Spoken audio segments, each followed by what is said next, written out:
Welcome to The Bridge, a podcast from Santa Clara Unified School District, connecting people, programs, and purpose. Each episode, we share real stories and conversations that bring our schools, families, and community together. We're building bridges. One story at a time. We are starting a podcast. We're going to be podcast hosts. How do you feel about that? A little bit nervous about it, but excited at the same time. I think it's going to be a great way for us to deliver a message to our community. Have you been a podcast host before? Never. Never. I watch podcasts every now and then, at least clips of them, but never been on a podcast, never hosted a podcast. So we'll see how it turns out. I'm a rookie. Okay. Same. I've been a guest on a couple of podcasts. So it's interesting to be on the other side of it, planning and kind of doing the host thing is brand new for me too. So I'm going to follow your lead because you have more experience than I do. So. Okay. Well, we're going to dive in together. All right. Guess, should we introduce ourselves to the listeners? Sure. My name is Damon Wright, and I am the Superintendent of the Santa Clara Unified School District, and I am about 3 months into my tenure.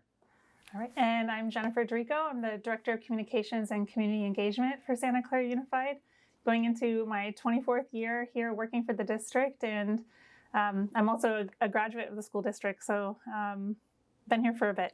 Awesome. Yeah. Well, we're trying something new. We're podcasting. So I think it's new for both of us. I've always been kind of fascinated by the idea of a podcast for a school district. I'm an avid podcast listener. I have a long commute. So I'm always listening to anything from the news in the morning on the way in to whatever kind of fun and engaging kind of podcasts are available for me. I listen to a lot of true crime. It just kind of takes me totally out of what I've been doing all day at work. But I just love that you are open to try to reach people in new ways and try something new with podcasting. But what's your interest in podcasting is launching that here in Santa Clara Unified? Well, like I mentioned, podcast clips every now and then, but I'm typically watching sports. I'm an avid sports watcher, so I tend to watch those. And it's an engaging way to get information. And I think it's a little bit different than a norm. Since I started here in Santa Clara Unified, we had the opportunity to send out some video messages, and we're definitely sending written scripts to our community. But I think this is just something different and to engage our audience, and hopefully we can get some listeners and get our message out at the same time. Yeah. What I love about podcasting is it's an opportunity to dive a little bit more deeply into a topic in a way that we can't really do in the written messages. We aren't limited to 200 or 300 words in something. We can really dive in and answer some of the questions we get. We can introduce the people behind the work and just kind of allow people to have a little bit more of a relationship with our district and our stories. And I think that our personalities come through, and it just gives us an opportunity to share our message and for people to see who we are as people and the human side of us and the emotion behind the message. And it's not as scripted. So something new. I'm willing to try it, and I think it's going to be all right. I think it's going to go well. Yeah, and it's nice. It takes us out of people's inboxes, right? We don't get sent to spam or get put on the back burner for when someone has time on the weekend to, hopefully find an article that catches their eye. I really like how accessible this is. People can listen on the way to work or school or, grocery shopping or doing chores. So I just love that it allows people to kind of engage on their terms on the topics that interest them. So if I'm reading into that comment, you're telling me people are deleting my messages before they're reading them? Possibly. Oh, no way. Sure. No way. If we could get 100% of people to read every message that we send out every week, that would be amazing. It would be. Yeah. But it's just like, it's just a different way to try to get to people. If we can get our messages in multiple ways, or people prefer video casts or podcasting over written messages, a lot of people do, then this is something fun to kind of try out for right now. I agree. Yeah. Before we launch into our topic today, which is all about your first 100 days, I do want to just give a disclaimer to our audiences because we don't know what we're doing. That's what we just shared at the beginning. So it's going to be a steep learning curve, but we are all about continuous improvement in Santa Clara Unified.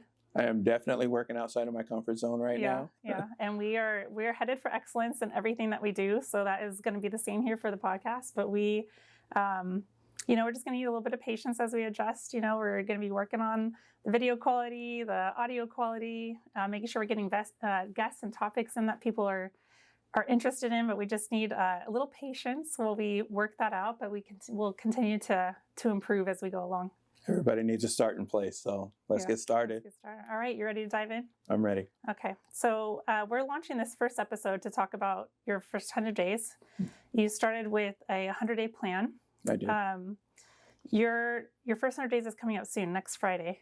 Correct. On the 21st. For people who are not familiar with what a 100-day plan is, can you talk a little bit about that?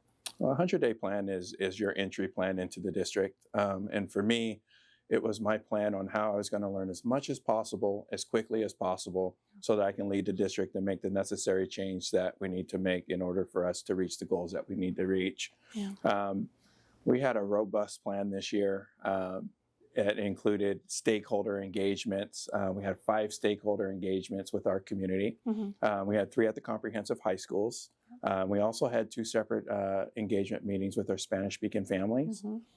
We did one-on-one coffee chats. I stole this idea from the mayor in Sunnyvale, mm-hmm. Where I would spend about 3 hours in a coffee shop, and I would have 10-minute meetings with the community members as they came in, and it was almost like a speed dating, yeah. Where we would sit down and we'll just talk about any topic that they wanted to talk about that was relevant to the school district. That was definitely a part of it. We did some virtual chats as well, where yeah. Same format, where for folks that couldn't come to the coffee shop or preferred to be online, we had conversations virtually. Yeah. Met with folks at the school site, met with staff through job-alike meetings. We really wanted to do as much outreach as possible to make sure that people had an opportunity to share their perspectives in the format that was comfortable for them. Yeah, so it sounds like you're a highly caffeinated superintendent after all this. I actually drank tea. Yeah, a lot of the coffee chats, believe it or not, were in the evening time. So I'd sit down with a cup of tea and for a few hours and just engage with the community. And I got to tell you, it's something that I really enjoy. And I know that it was part of the first 100 days, but this is going to be part of my practice. And this is something that I want to continue throughout my tenure here in Santa Clara. Yeah, we heard that a lot. I had the opportunity to join you for the 5 community engagement events, mm-hmm. The bigger ones. And we heard a lot from people that they really enjoyed having access to you, and that you kind of opened up your days and your calendars to them. It was really important to see something like that continue for the district. So what's that look like? What are some of the favorite things that you've heard from people that they want to see you continue? Well, first, and before I get into that, I did hear that a lot as well. One of the common themes that I heard was, we've never had an opportunity to sit down with a superintendent and have dialogue, and that meant a lot. And it also told me that this community is hungry to share their input and their perspective and to making our district the district that it should be. And I really appreciate that.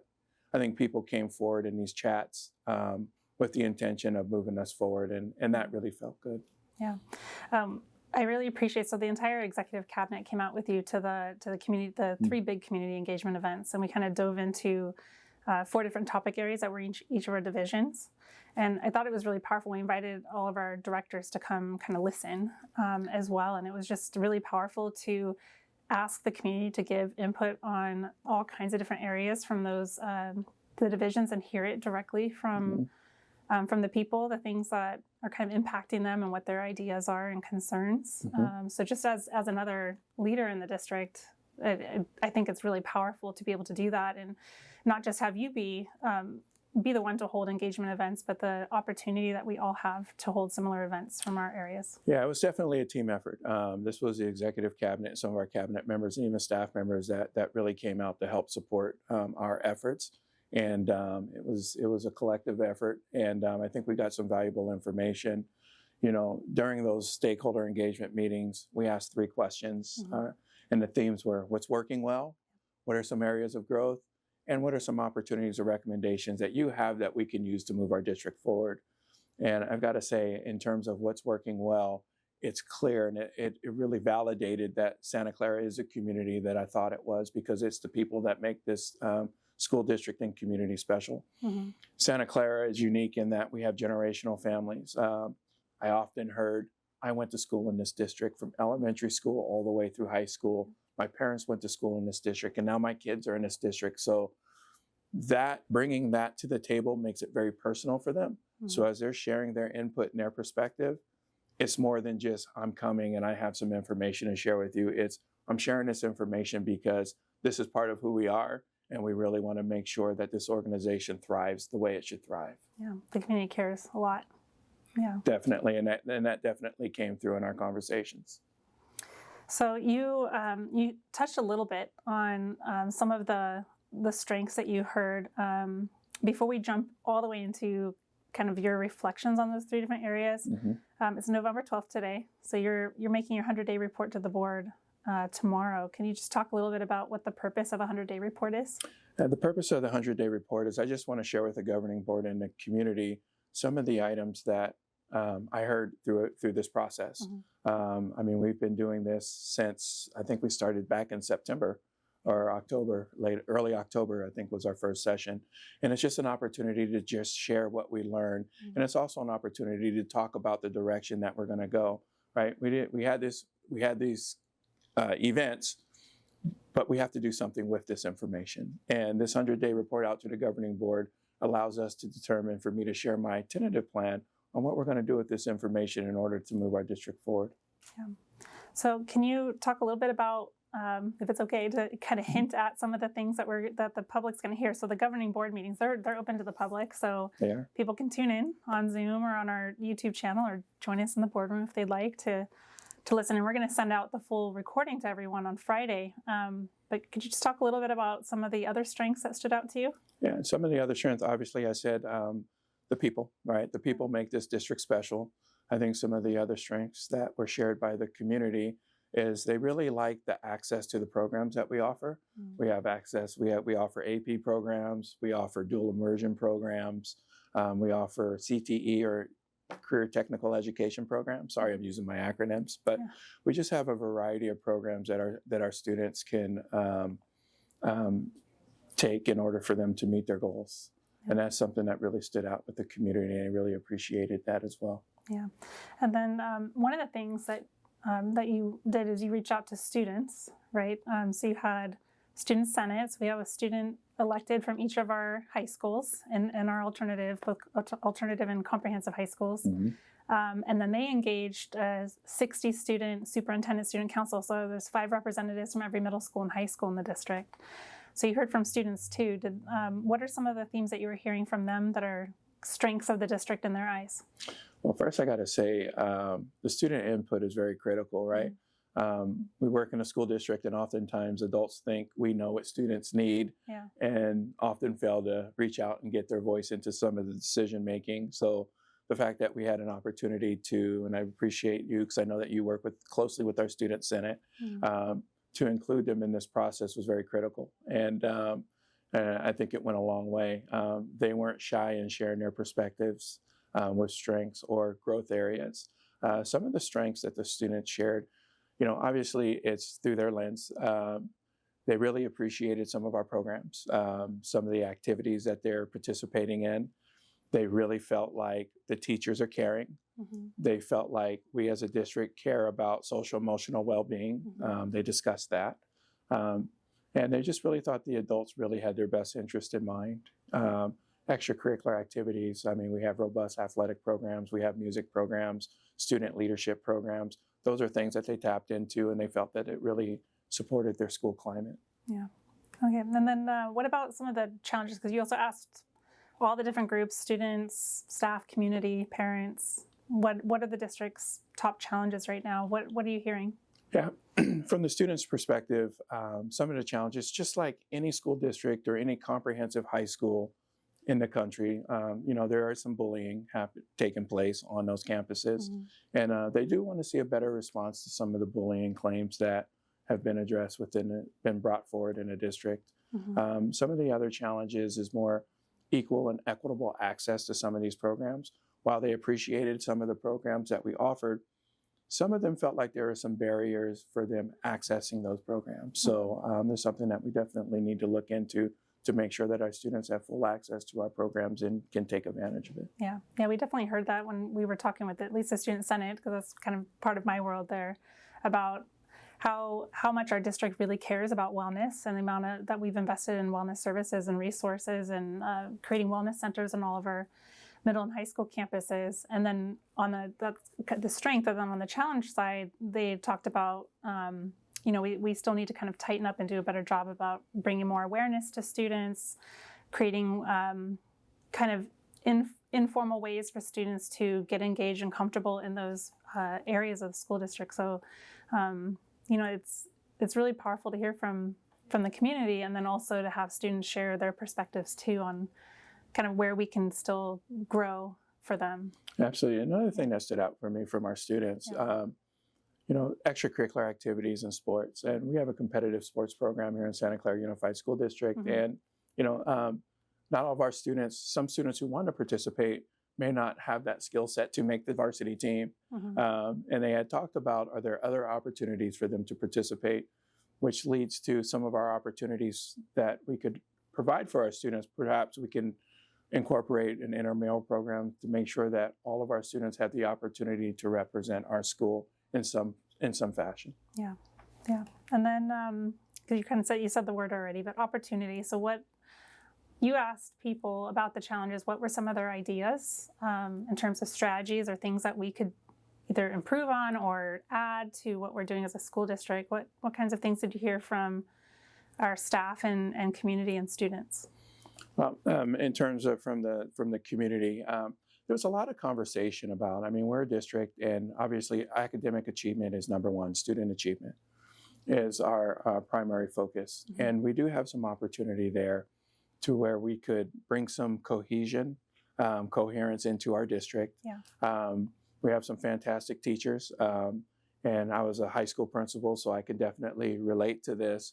Oftentimes, some of our teachers operate as independent contractors, or we're siloed a little bit. Mm-hmm. And we do have an opportunity to bring some coherence within our district, just to ensure that our students that we're maximizing our instruction to ensure that our students are growing. Mm-hmm. And we talk a lot about this term loose and tight. Like what things do we need to be absolutely aligned about as we're a unified school district, right? So we serve infants. We have infants in some of our programs, and we have our transitional kindergarten program for 4-year-olds, and then we go all the way up to high school graduation. Then we have these post-secondary and adult school options. What do you think about that? I think it's excellent that we're able to offer just a wide variety of program. But as we go into loose and tight, and this is just my perspective. Of course, we're going to sit down and have some conversations about it. But and some of our committees are already moving forward with this. But it's Tier 1 instruction, mm-hmm. right? When we talk about student achievement, what does Tier 1 instruction look like? When you walk into a classroom, what is the baseline instructional strategies that our teachers are going to provide our students? And I actually just came from a meeting today, and we've made tremendous progress in which we had a group of fantastic teachers and educators in the same room identifying some of those high leverage strategies that are going to help us move the needle. And that's something that we're going to be tight on. Yeah. Something that we would be loose on is just bringing your perspective or your own strategies on how you deliver some of those high leverage strategies. Yeah. And so you use a term, because we're going to try to eliminate edgy speak here for the layperson. So you use a term called Tier 1. So can you just talk for a moment about when we say Tier 1, Tier 2, Tier 3, mm-hmm. what are we talking about, and what do we mean by that? So we have a multi-tiered system of support. Yeah, so MTSS, right? Yeah. So I'm trying not to use the jargon, but MTSS, multi-tiered system of support. And Tier 1 is a baseline, is something that all students get. Mm-hmm. So as we talk about instruction, if you walk into a classroom, every student is going to get the same thing. And if the student needs additional support, we go to what we call Tier 2, which would be targeted support for those individual students that may need additional support in order to access the learning or the curriculum. And Tier 3 would be the most intensive support that we would offer. Oftentimes you'll see a referral for special education testing. Mm-hmm. Students may be referred for 504 evaluation. Just really intense support that could provide student access to the curriculum. Okay, and that would be an example of our literacy intervention teams that deliver to our elementary school students. That is correct. Like our literacy intervention teams will come in, they'll do some Tier 2 or some Tier 3 interventions with our students, just depending on. Help get kids reading back on grade level. Absolutely, and then bring them back into the classroom so they can access it at the Tier 1 level. Yeah, that's great. Well, thank you for explaining that. We talked about, we're just kind of looking at notes here. We talked about student focus groups. So we did talk about student senate and student council, but we wanted to hear, those are leadership, student leadership groups, right? So you also went out and led student focus groups at, I think it was like 8 or 9 schools across the district. We have 31 schools. We do. And you do plan to get out to all of them, but we were trying to get quite a bit done before your 100 days was up. And our ask was, what kinds of students did you want to hear from? I wanted to hear from students who are typically not your leadership kids, students that typically aren't going to volunteer for leadership type activities. So I was able to meet with students at various elementary, high, and middle schools, and gain their perspective on various things. I asked them the 3 questions: what's working well, what are some growth areas, and what are some opportunities for growth? So I was able to get some key information from them and include it into the 100-day report. Yeah, and you even went out you try all kinds of different strategies. I love it. So we even went out to a couple of our alternative programs, and you barbecued for one of them. I did, yeah. We went out to our community day school. Well, it's interesting with the community day. I went there, and I initially thought that it was just going to be just a regular old group meeting. And I walked in, and it looked like they were having some sort of intervention. And I said, oh, I got to go. I'm sorry, I got the wrong room. And they said, no, you don't. This is the right room. Get in here, because they were doing a restorative circle. And I came in, and I sat down, and next thing you know, they have my face up on a PowerPoint, and they proceeded to go through a PowerPoint presentation talking about my resume, my background, my expectations. So they did their research on me, and they hit me with some tough questions. Yeah. And then after they interviewed me, they gave me the opportunity to interview them. So that was a great group of students. And we then went outside. We were talking and bonding some more. I learned that they typically do barbecues once a month.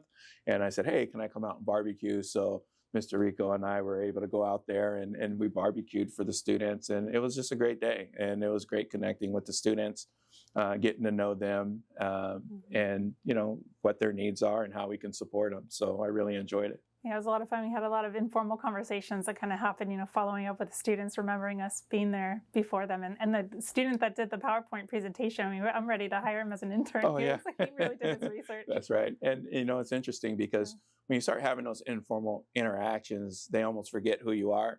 And just the conversation just flows naturally, and you tend to learn a little bit more about them and their needs and how you can support them. So that was a great event. Oh, yeah, there was no hierarchy at the barbecue. None. No filter for the kids either. It was amazing. No, definitely no filter. Yeah. So what's next? So we'd had our first 100 days. What's the next 100 days look like? I've heard you use the term a couple times, the next 100 days. The next 100 days is next. Yeah, absolutely. In our district, we do a great job of developing plans. And we have some outstanding plans. And what I've learned through this first 100 days is that we often have difficulty implementing those plans and following through on those plans. And I heard that from all educational partners. I heard that from staff members. I heard that from community members. And if you look at, our data, it's pretty clear that we have plans that are outstanding plans that are sitting on a shelf that we need to dust off. I don't want to make that mistake with this. So the next 100 days is about planning and implementation. I know that, and I could just tell you that one of the first actions will be a strategic plan. We need a North Star. It's clear we need a North Star. We need to know that everyone's rowing in the right direction. Right now, what I find is that we have people rowing in a direction they think they should be going. We have others who are rowing where they're familiar, and it's causing us to spin a little bit.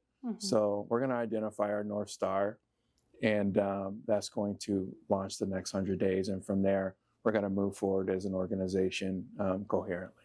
Okay. And so what's past the next 100 days for you? Past the next 100 days is just when we implement program. And there's a lot that we're going to implement, and I'm going to go over that tomorrow night. It's about monitoring, right? We talk about return on investment, and it's something that we haven't established. So when we implement these programs, we need to identify some metrics that we're going to use and evaluate if that program is working or not. If it's working, then we keep moving forward with it. If not, we make the necessary adjustments to make sure that it works. So what you're going to see is a cycle of implementation, evaluating, implementation, evaluating. So we're going to continue to go through that cycle until we reach our goals. Yeah. So when we talk about, we use the word community partner sometimes. So when we say that, that's not just the outside community organizations. No. What does that term encompass? No, it's another word for stakeholders. I was told that was the politically correct way to say stakeholders. Yeah. So our community partners includes our staff members, our students, our parents, anyone that's involved with the school district at any level. Yeah. And I just call them community partners because we are partners and we are working together to support students. Education. So what is the role of our different community partners in ensuring that we're successful in this next 100 days and then beyond that? We were just kind of talking about what's next for the district. Everybody plays a part. We always kind of talk about the village, takes a village to raise a child, and it certainly takes a lot of people to raise a student and allow them to thrive when they leave beyond us and go into career or college. And what's next? What is everybody's role to ensure that we don't continue to spin, that we all go in the same direction ultimately for the students? I think it's more of the same. It's engagement, it's communication. I mean, we have to, regardless of what plan that we implement, it's going to take a lot of communication to make sure that we get it just right. And I think the role of all of our educational partners is to make sure that we're having open and honest dialogue and being very candid about how things are going so that we can make those necessary adjustments. This isn't about being right. Yeah. This isn't about, this is my plan. This is our plan. And we have to collectively evaluate, communicate with one another, and make sure that we make those adjustments to ensure that it's hitting the mark that it's hitting. So as I reach out to our educational partners, it's about communicating and being candid and working together. And we want to be your partners. I think we all have the same goals. We may not necessarily have the same ideas on how to reach that goal, but I think if we sit down and have some conversations, we can come to some common ground and make sure that we reach them. Yeah, that's awesome. So we're coming to the end of our time here chatting about your 100 days. As we're wrapping up, is there anything else that you wanted to share about your first 100 days and what's next that we haven't already covered? I just wanted to say that this community is outstanding. Yeah. You know, coming into the district, I certainly did my research and I knew I had a sense on what this community was about. But actually coming here, being a part of it and working with the community members, it's been outstanding. And I just want to thank them for the warm welcome. I want to thank them for trusting me in leading this school district, from our governing board, from our staff members, our students, to our parents, just the community. Just thank you for embracing me. And I'm going to give everything I have to make sure that this district reaches the goals that we should reach. That's awesome. And you've got us behind you. Thank you. I appreciate it. And I got to tell you, I appreciate you because you're usually my first call. So I appreciate all your support. Well, and we've got our first podcast episode in the books. I'm afraid to watch it. Well, it's only going to get better from here. Right? It will. It will. We named the podcast The Bridge, and that is connected to a term that you use quite a bit. So maybe we can make the connection for the community. What's the bridge? We're building bridges. Yeah. Santa Clara Unified School Districts, we're building bridges. We're building bridges. We're building bridges between students and staff members. We're building bridges between the community and the district. Yeah. We're building bridges to success. So I think this community, we need to build bridges together and ensure that we can walk across that bridge with confidence. Yeah. So we'll keep coming back with new people to connect and build bridges with here. We'll be having a show coming up in the next couple of weeks. We'll bring in our deputy superintendent who oversees our business and operations, and he's going to chat all things business and budget. So kind of budget 101 for the school district. Looking forward to that. And then we'll have other folks as we go along. We'll have different series. We've had ideas, bridge to innovation, and bring in some different programs and people trying different things here in the district as an example. And we definitely want to hear from folks who are listening, if this format works well for you, if there's topics that you've been interested in that you'd like us to bring some guests in to learn a little bit more. If you have questions that you'd like to see answered, we'll definitely take those all into account as we figure this out as we go along. We were laughing, because I think the next thing people are going to hear is our outro, and we were having a good laugh as we were getting ready to start because you said what? I don't even remember. You said it feels corny. Oh, it does. Thanks for joining us on The Bridge. To hear more stories and stay connected, follow us on social media at Santa Clara USD. Until next time, Keep building bridges.